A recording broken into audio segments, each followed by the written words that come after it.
ఈరోజు మాధురి పుట్టినరోజు. మీరు చెప్పక్కర్లేదు రాజా, ఈ రోజు 2 స్టేట్ లో ఉన్న మన ప్రజలందరికీ కూడా తెలిసిపోయింది నా బర్త్డే.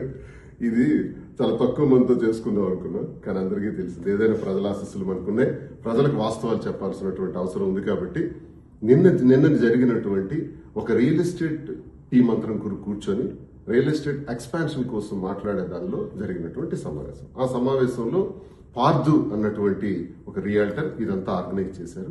కానీ ఆయనకి తెలియదు ఆ ఫామ్ హౌస్ వాళ్లే లైసెన్స్ తీసుకున్నారు, పర్మిషన్స్ తీసుకున్నారని చెప్పారు వాళ్ళు. ఆయన అది క్యాజువల్ గా తీసేసుకున్నాడు. మరి కార్యక్రమాన్ని చేసిన తర్వాత మధ్యలో పోలీసులు 10కి ఇలా వచ్చారు. మేము 9:30కి అక్కడికి వెళ్ళాం.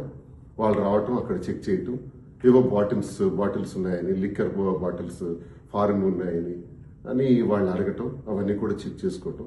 తర్వాత నన్ను కూడా వాళ్ళు చూసి, సార్ మీరు ఇక్కడే ఉన్నారా, ఇక్కడ లైసెన్స్ లేదు, పర్మిషన్ లేకుండా ఇది జరుగుతుంది కాబట్టి మేము రావటం జరిగింది, ఇవన్నీ సీజ్ చేస్తున్నామండి అన్నారు. That's all.